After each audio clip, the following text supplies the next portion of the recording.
You'll never stop us. Orcus is rising, and soon he will drown all of Lind in a wave of death. The only thing you can do is join his army of corpses. Oh, you're gonna tell us, priest. You're gonna tell us what you did, where you've been, and where we can find your leader. Or so help us, I'm gonna break every bone in your stinking little body. Yemingbone master here. Clark is master. You adventurous. You go kill Clark. You kill Clark, and Yemek leave you alone. Yemek is not interested in what is going on in stinking human town.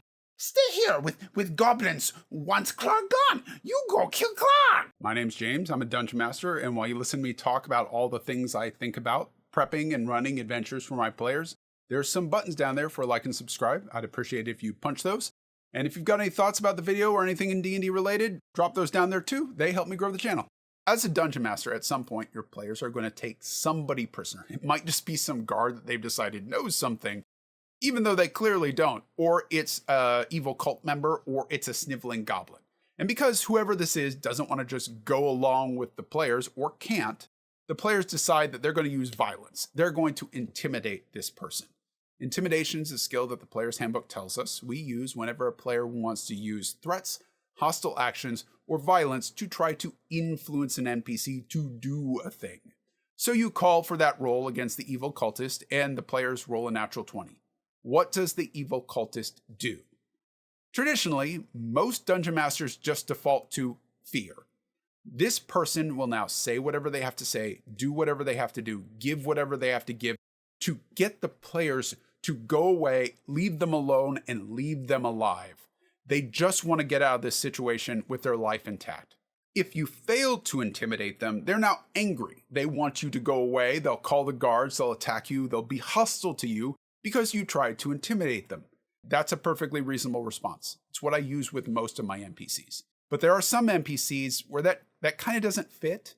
It doesn't make sense with who they are and what I understand about them. And with certain villains, with certain storylines, I need a different kind of reaction to it. I need some subtlety in how they're going to behave, because while intimidation can be pretty straightforward, a person's reaction to being intimidated is complicated. Let's just use a silly example of something that's going to happen if you play Dungeons & Dragons in a fantasy RPG long enough. At some point, the players are going to come off an adventure flush with cash. They raided a tomb, they killed a dragon, whatever it is they did, they've got money now, and they would like to spend it. The fighter would like to spend it on plate mail. I got pretty beat up the last adventure, and I'd like to not die. There's a fish, there's a rock, who cares? Don't die. I don't want to die, don't let me die. It's 1,500 gold. That's the price in the player's handbook. That's a lot of money. And even if the players have it, they're not going to want to spend it all. Yeah, it's virtual, but it's just a thing players do. You don't want to spend more than you have to. Fine, fair enough. The fighter looks at their character sheet and goes, I'm skilled in intimidate. Could I use my intimidate to try to get a better price from this blacksmith? Yeah, absolutely you can.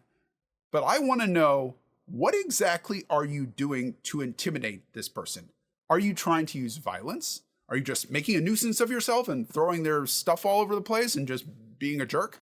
Are you threatening their family? Are you threatening to turn them in for smuggling? What is it you are doing to try to get this blacksmith to believe that they should give you a better price?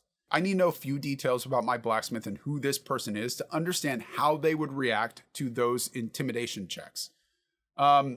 I don't want to do a dwarf because that was the blacksmith in the last town. So let's do something that's a little less stereotypical. Let's go with like a half-orc.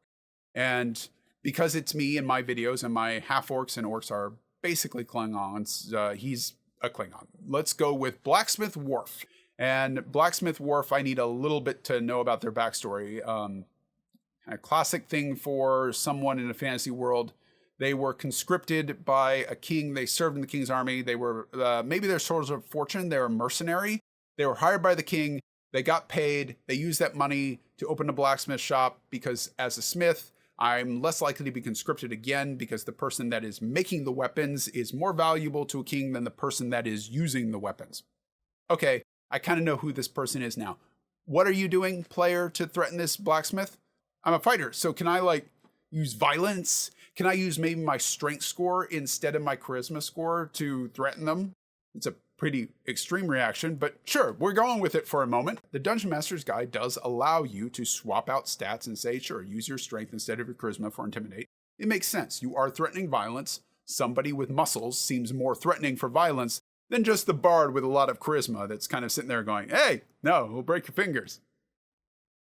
I don't believe you. Is Worf likely to be threatened by physical violence? No, of course not. You could say no and just tell the player, no, that's not going to work. No matter what, not going to do it. Or you could be kind and say, sure, it's a DC 30, and if you can somehow get there, yes, you can threaten Worf with physical violence and get him to yield to giving you money off of plate mail. Sure. But the fighter adds up all their statistics and finds out, no, the best I can do is a 27, so no, I guess I can't. Oh well. But the rogue comes up with an idea and says, I'm a member of the Black Crows, the Thieves Guild in this kingdom. Could I use that to threaten the blacksmith to get a better price? So instead of violence, we're now going with kind of coercion. I wouldn't use strength for that because that's not a strength thing. That would go back to charisma maybe, or maybe you give them advantage because they are a member of Thieves Guild. But now you have to then go think about, is Worf likely to be threatened by a rogue saying, gee, this is an awfully nice blacksmith shop you have here. It'd be a shame if something were to happen to it. I mean, there's so much fire around with this forge and that smelter over there. Burning down must be a constant threat to you. Are we sure that we can't get a better price for my friend here? We'd really appreciate that. Is Worf more threatened by that? Maybe. They're comfortable with physical violence, and if the fighter's threatening them, they go, bring it on. I'm not worried about this. Violence has been part of my life. It's part of who I am. I'm comfortable with that. I'm not super comfortable with the idea of the rogue and burning down my house and how I would fight off a whole thieves guild with people that are into skullduggery and sneaking around the dark. But I'm also concerned with my honor. And if I just gave in to the thieves guild because they threatened me, I'm just going to be constantly paying a protection racket. So I would say maybe like a 20. It's possible that you could threaten him with that. More so than violence, but I'm still not going to make it easy. The rogue fails, and they're now going, oh, well, we're not going to get something. But then the wizard comes up with a good idea. Again, these are not nice people. I see your family works with you in this blacksmith shop. That must be very nice to have them working alongside you. You must be always afraid that they'll get hurt. I mean, a blacksmith is a dangerous place with a lot of metal going around and things like that with fire. So, yeah, I'm glad you're looking out for them. Is Worf more likely to take threats seriously when his family is the one being threatened? I'd say yes. So I'd lower the difficulty class and say that's like a 10. That's pretty easy to get Worf to feel like he's under threat when his family is put in danger. So the wizard rolls and knocks it out of the park. And now Worf feels threatened by this. What would Worf do if he was intimidated and felt that his family was threatened? That he is the son of a small, frightened man who destroyed a ship full of children just to prove his own courage. What? No! Not everyone reacts to every threat in the same way. It depends on the person and it depends on the threat. Some systems, like Pathfinder, make it very prescribed in exactly what's going to happen. The player chooses to intimidate, and then they choose what kind of intimidation they're going to use. Are you going to use coercion, or are you using demoralize? And that has very specific statistics that go along with it. As a dungeon master, you can overrule that. You could make a sub-rule that says there's a provoke, and that's what you're trying to do. But because the player is choosing, I am trying to demoralize, and they succeeded, you're kind of on the hook to go with the demoralized. I like 5th edition's approach in this because as a dungeon master, I can really tailor the response of the NPC to who I see them as and what they're going to do. Would these two characters react to being intimidated in the same way? Of course not. One is a Viking and one is Wormtongue from Lord of the Rings. Some people will absolutely react to intimidation with flight. They'll just run away. They'll give you whatever they want. They just want this to go away. I'll get the money.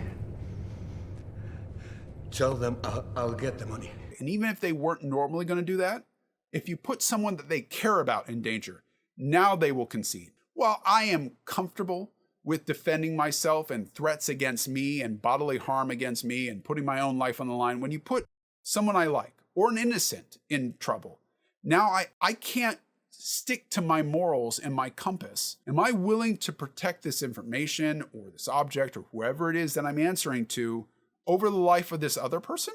On the other hand, some people, when they are intimidated, and they are intimidated, they believe that this person is a legitimate threat. That's what intimidation is doing. They will start threatening back. I'm gonna kill you. I swear to God, I'm gonna kill you. Eight! They may skip the threats and they may go straight to violence because they believe that they are legitimately in danger. And to them, the proper recourse is violence. I have to get rid of this threat as quickly as possible. The best way for me to do that is to kill them. Other people will go to being braggadocious. Maybe the fighter rocks up to our blacksmith and says, "Don't you know who I am? I killed the green dragon and a styrene. I'm a powerful warrior." And our blacksmith Worf goes, "Good for you. I served in the king's army. I slew many people at the Battle of Yoren's Gap. I defended King Folston Pritchard myself against legions from the usurper king." Maybe they just lie. Some people, when threatened, will just start bragging. They'll build themselves up. Maybe our blacksmith was not at the Battle of Yoren's Gap. Maybe they've never seen battle in their life. People, like animals, will puff themselves up if they feel that they're under threat, if they feel like they're being intimidated. It's a successful intimidation. That's why they feel they're under danger. So like the bear, they may rear up and start building on threats because they feel in danger. I don't do this with everything. There are times when I need to just phone it in, when it is legitimately probably the reaction they're going with. So if they roll intimidate, sure, you succeed. This sniveling goblin gives in to you and gives you whatever you want. Sometimes I need to move the story along. I don't have enough time to think about this. The wizard over there is flicking through their cell phone because they're getting a little bored. They haven't thrown a fireball in the last hour and they really want to burn something. I need to move on with the story. We don't have time for you to interrogate this person for 30 minutes and figure out what's going to work and what's not going to work. I need you to just move on with the story so that I can get the rest of the players involved. I don't have the mental capacity to think of anything other than the character name Yerk for this goblin. It is perfectly fine for most of your NPCs to just react with fear. That's what most people will do if a bunch of special force adventurers rock up to them, gleaming magical items, clearly superpower things, magic oozing out of whatever ear, nose, orifice they choose, and they're threatened their livelihoods. But your kings, your queens, your empresses, your ancient dragons, your evil liches, your gods, whatever it is that your players are trying to intimidate, they probably don't react the same way because they are powerful individuals. They know who they are, and they have some recourse when adventurers start getting a little uppity about it. Remember, Dungeon Masters, you're a player too. Try to have some fun.